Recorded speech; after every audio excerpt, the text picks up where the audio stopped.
Hello, everybody. Scott Golden here with the Mid-South Wrestling Review Series for the 14th of September, 1985, and we are fast approaching the end of what's available on the network. Can't believe we're switching to Peacock soon. That's just weird, wrestling on a Peacock. Anyway, Duggan, and Reed, Duggan, and Murdoch all want to be the number one guy in the area, and they all want a shot at the, I guess you'd say that the North American Championship held by DiBiase. I'm sorry, the World Championship held by Flair. Each guy comes out. Murdoch says he's the North American champion and that he should have the shot. Reed says he's been North American champion and television champion. He should have the shot. Duggan says he's been with the area for a very long time and he should have the shot. All three guys debate it. Flair says he will only face the North American champion. Flair being a bit of a coward at this point, Mid-South trying to branch nationally and looking to associate indirectly with the NWA champion, Ric Flair, at this moment.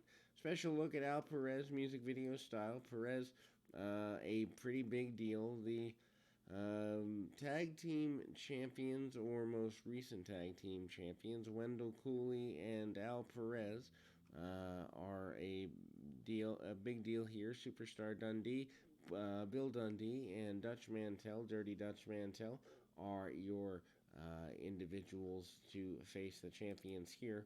Obviously, the team of Dundee and Mantell, major in Memphis. I eventually want to cover all of Memphis. That'll be a fun run, but we're not there yet. I don't know what we're going to do next. I might go back to Smoky Mountain Wrestling.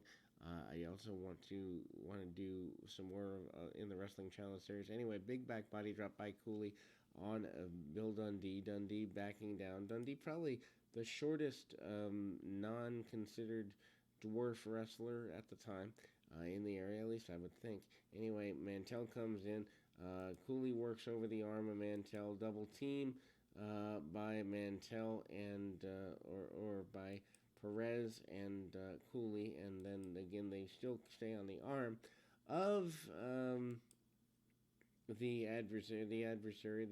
The good tags by Mantell and Perez, by Cooley and Perez. Cooley pretty aggressive, and Dundee obviously backing off, bagging off, hip tosses, and the like. Lots of heavy motion in the match. Obviously, a guy like a Bill Dundee, because he's smaller, has to bump around, has to be more I guess you'd say business-minded. Anyway, cut off by Mantell. Mantell willing to cheat and get any advantage he possibly can, legal or illegal. Manages to cut off Cooley or Perez for the next several minutes. Perez and Cooley, not my favorite team by any stretch of the imagination in the area at the time.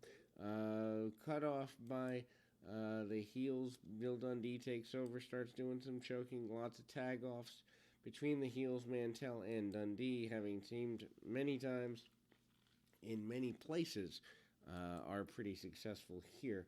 And, a lot of breakdown, slower stuff. Perez takes a few body slams anyway. Actually, Perez comes back in to clean house. It's Cooley that takes the majority of the punishment for the team in the match. And again, a cutoff, poke to the eye, and any bit of advantage they can get. Use of a weapon by the heels.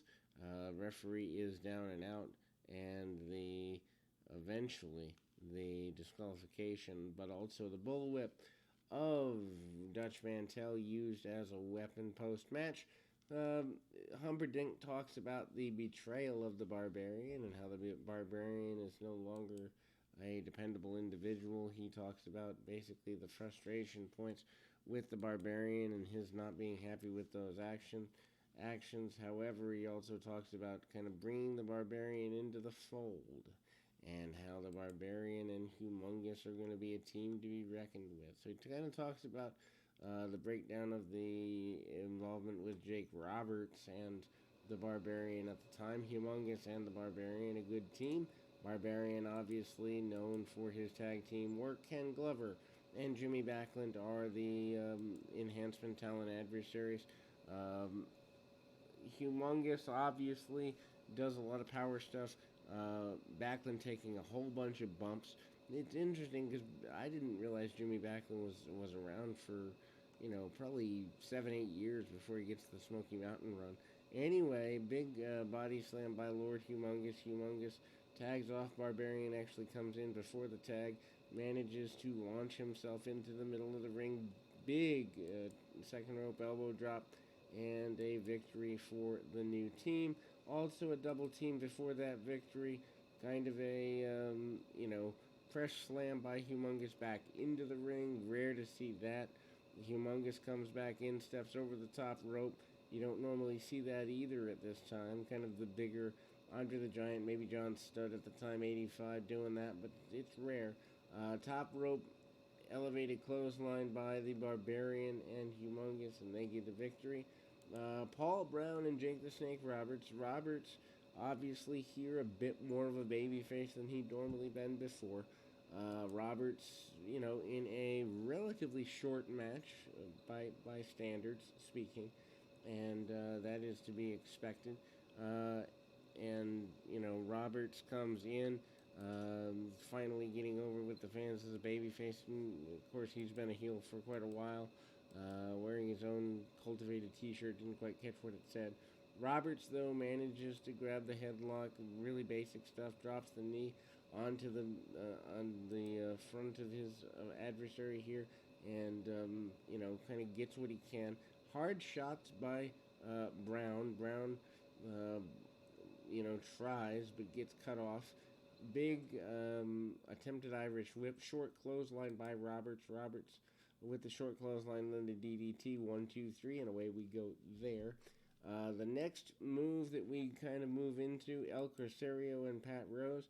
El Corsario, obviously, I guess you'd say the newest recruit of Skandor Akbar. Of course, that he later would be known as TNT in Puerto Rico, as Savio Vega here, but a masked individual there.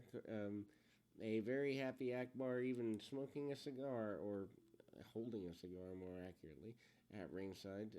Block of the hip toss by Pat Rose. Rose manages to bump Corsario around a bit, and martial arts moves by Corsario, chops to the throat, back kicks, and the like.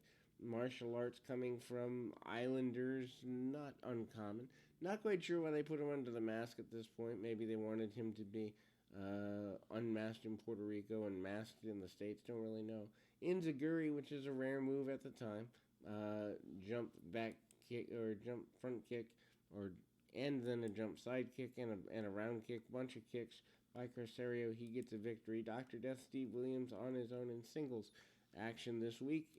Carl Styles is the adversary here.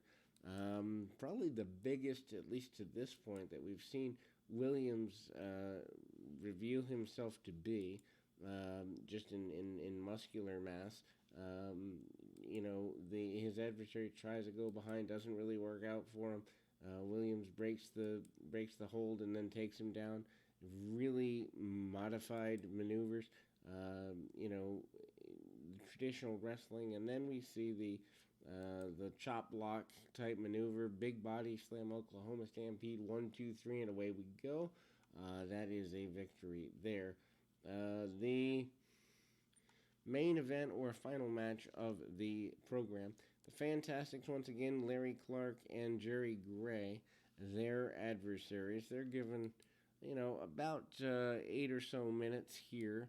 Of course, then we do get a Midnight Rider promo. I'll cover that while we have it. Basically, the Midnight Rider basically says that he's coming to clean up Mid-South. He's doing kind of the trucker thing that Stella Mae French did back in the World Class days. Takedowns several times by the Fantastics. Tommy Rogers comes up with an armbar. Clark and Gray not really gaining the advantage they want. Lots of regular tags by the Fantastics. Big body slam by Gray. Gray manages to get an advantage for a minute. Clark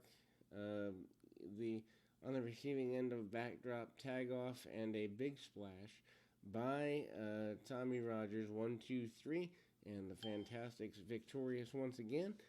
We will move to another week here in Mid-South in this area. We'll continue. Until next time, keep your feet on the ground, your mind in the moment. If you need life, business, relationship coaching, please check out our main channel, Golden Opportunities Coaching, and we'll be back with more right after this.